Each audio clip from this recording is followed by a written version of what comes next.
Père et du Fils et du Saint-Esprit, et ainsi soit-il. Que je trouve un petit bâtonnet. Donc, cet après-midi, j'étais en train de regarder,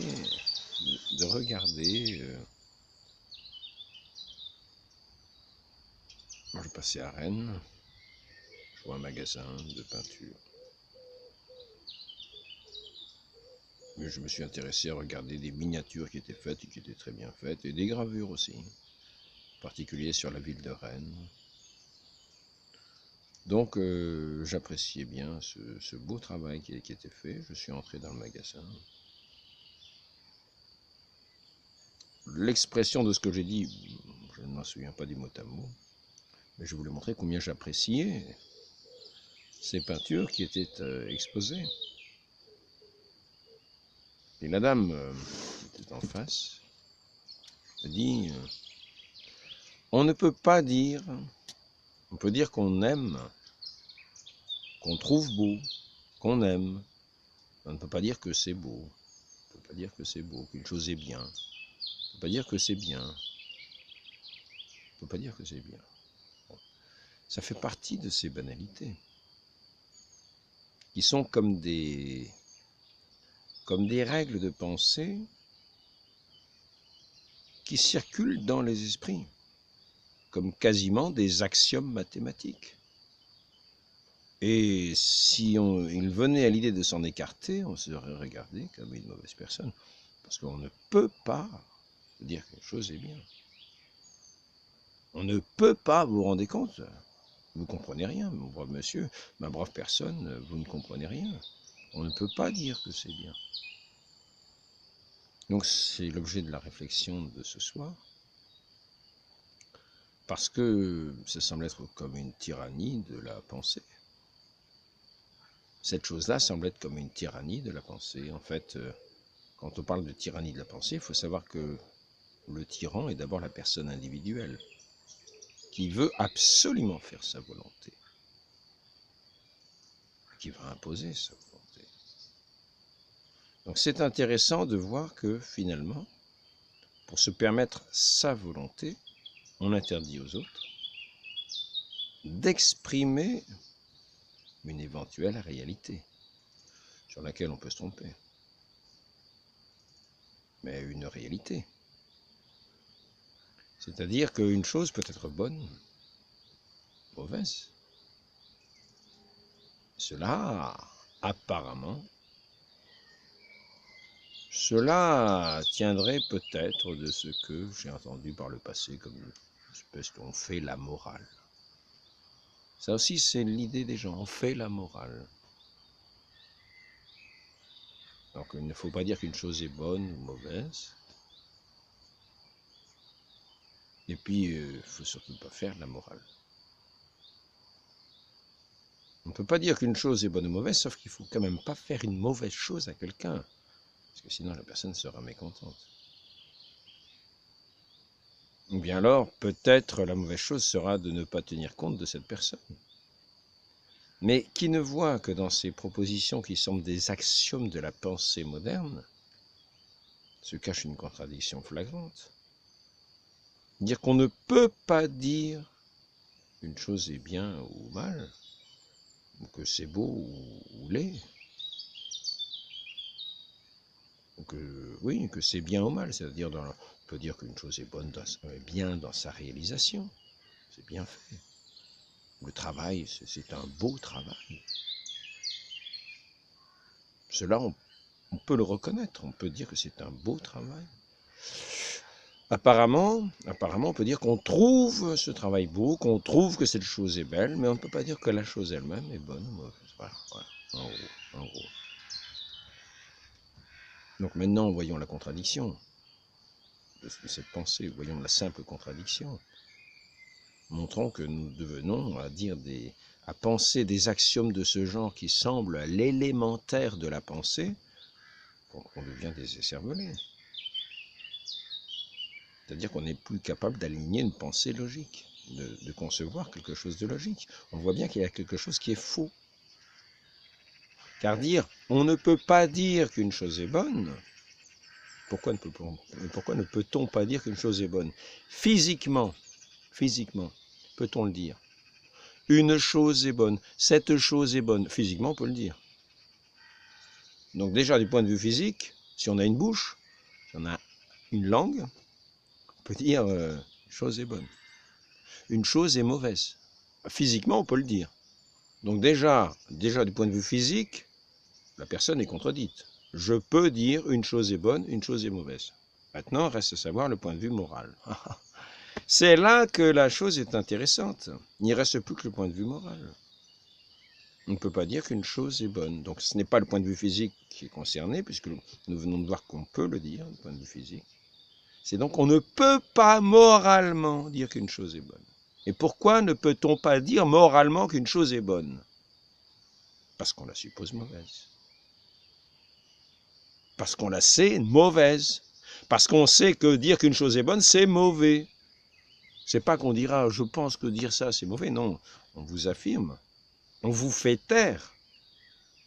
C'est-à-dire qu'on vous impose le silence si vous dites qu'une chose est bonne. Non, monsieur, vous n'allez pas nous imposer votre critère de beauté.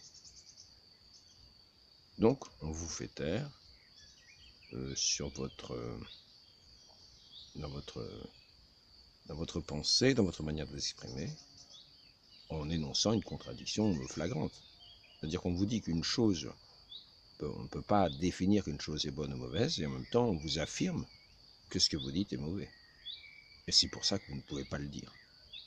Donc, comprenons bien qu'il y a quelque chose de vicié dans ces pensées. Je vais essayer de chercher le soleil, parce que c'est vrai que c'est quand même...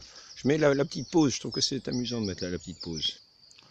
Bon, il est vrai que... Alors, j'ai changé de cadre, vous avez pu voir, le bel arbre à l'arrière, belle écorce, il a déjà un certain âge. Et donc, il est peut-être plus âgé que moi, cet arbre. J'ai moins d'écorce, vous remarquerez, c'est une écorce différente. On n'exprime pas la même chose. Et quand on regarde le soleil, ben maintenant c'est vrai qu'il est masqué derrière les nuages. J'étais venu pour plus de lumière, la lumière est à peu près la même.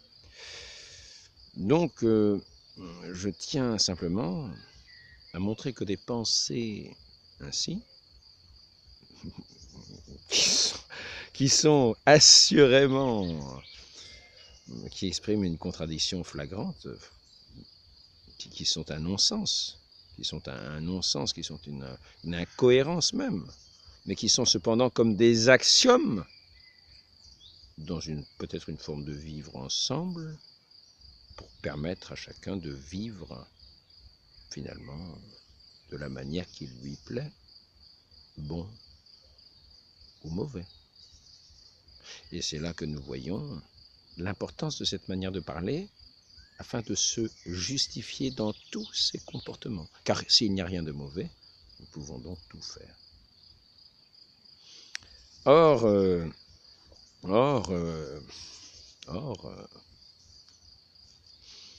c'est un peu le sens, peut-être, de ce changement d'ordre. Ce changement d'ordre par rapport à l'ordre divin, qui est la vérité même, qui est la bonté même. Dieu seul est bon. Il est vrai que, on pourrait dire, sa pensée est une sorte de subjectivisme. Le terme est habituel, le terme est commun. Il vaut mieux utiliser un petit peu l'expression de Einstein, ça fait plus intelligent. Tout est relatif. Tout est relatif. Mais quand nous avons dit que tout est relatif, il faut préciser. Relatif à qui? Relatif à quoi? Parce que relatif, c'est qui établit une relation. Donc effectivement, tout est relatif à Dieu. Et Dieu qui est la bonté même, qui est la beauté même, et la vérité.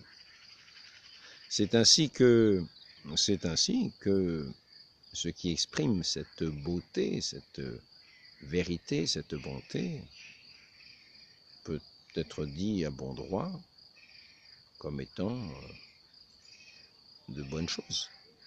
Et ce qui ne correspond pas à la vérité, qui ne correspond pas, ce qui n'exprime pas cette beauté, qui n'exprime pas cette bonté, peut être dit à bon droit, mauvais. Si on vous dit un mensonge sous une bonne formule, vous pourrez penser que c'est bien formulé, mais que c'est une mauvaise chose. Et que cela va pour tromper l'intelligence de celui qui écoute. Et lui prendre du même coup peut-être un bien à son insu. Le conduire à un travers, à une erreur qui peut-être lui sera fatale, du point de vue de sa conduite pour cheminer vers celui qui est la vérité même. C'est ce qui se passe. Nous en arrivons à des sociétés perverties complètement et basées sur des axiomes complètement faux. Complètement faux. Mais établis avec la force de la tyrannie d'une certaine manière. Parce qu'on vous impose le silence. On ne peut pas dire qu'une chose est bonne. Très bien. On n'a plus qu'à se taire. Et par conséquent, à laisser chacun libre cours pour aller à ses mauvais penchants. Donc, dans des expressions de ce genre, soyons très attentifs. Soyons très attentifs.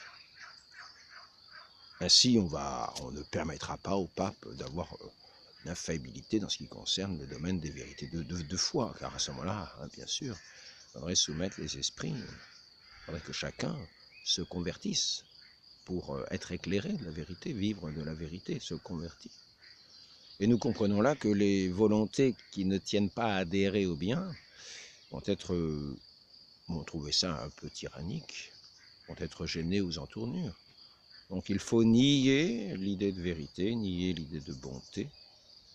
Tout cela, c'est simplement relatif uniquement à la personne qui l'exprime.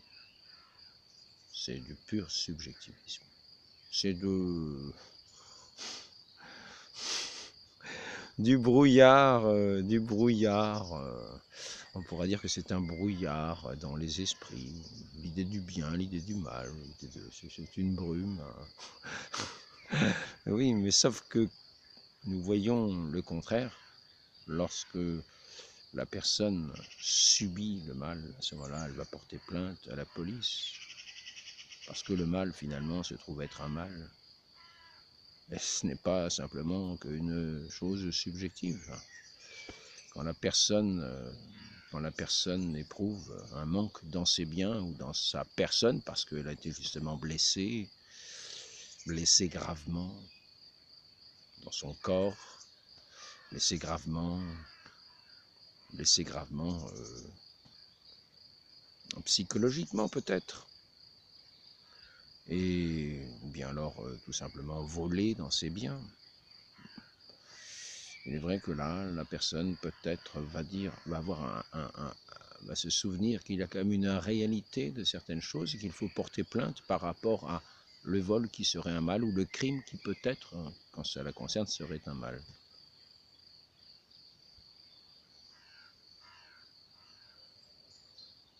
Le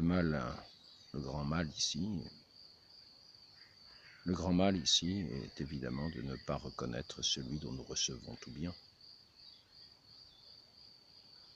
De ne pas le reconnaître, de ne pas l'honorer, de ne pas l'aimer, de ne pas le servir.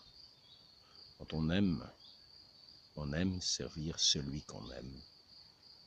Je me souviens, quand j'étais enfant, j'aimais bien porter mon père quelquefois, quand il était en congé, prenait son petit déjeuner au lit, et j'aimais bien, moi, quelquefois lui porter le café au lit, ou bien des personnes.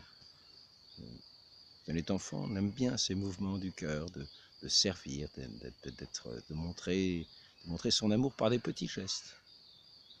C'est ainsi qu'on témoigne de son amour vis-à-vis du prochain, en le servant.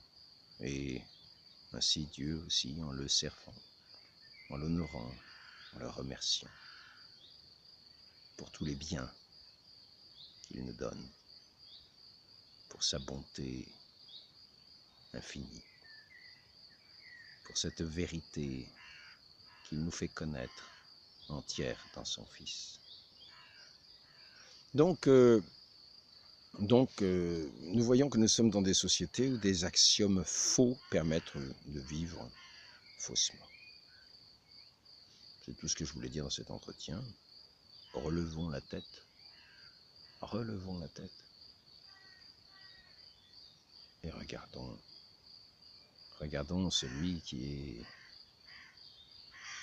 est la beauté même, qui est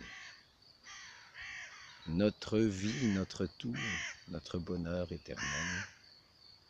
Et sachons qu'il est notre bien souverain. Et osons le dire.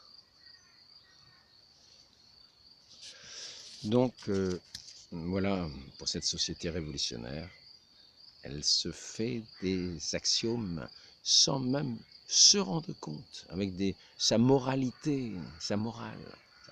Vous ne pouvez pas parler ainsi, monsieur. Vous ne vous rendez pas compte, vous êtes un tyran. Nous comprenons déjà le sens révolutionnaire tel qu'il a voulu s'imposer en coupant la tête des rois, ou du roi, d'une reine, dans des manières les plus atroces, les plus ignobles. Donc cette société est non seulement fausse, mais dangereuse. Sachons reconnaître dans les petits mots, sachons reconnaître ces fausses maximes. N'ayons pas peur de dire la vérité. Ne laissons pas le serpent régner. Montrons la lumière. Qu'il en soit ainsi, parce que je vous souhaite d'être éclairé sur ces points-là, et aussi d'avoir une langue aimable pour rappeler à la personne que ses fondements semblent être mouvants.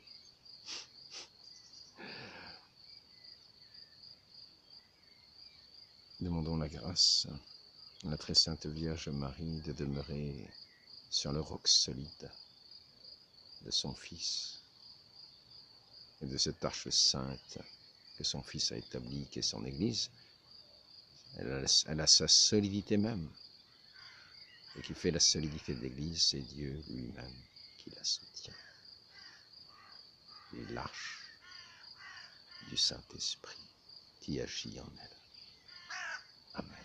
Au nom du Père et du Fils et du Saint-Esprit. Amen.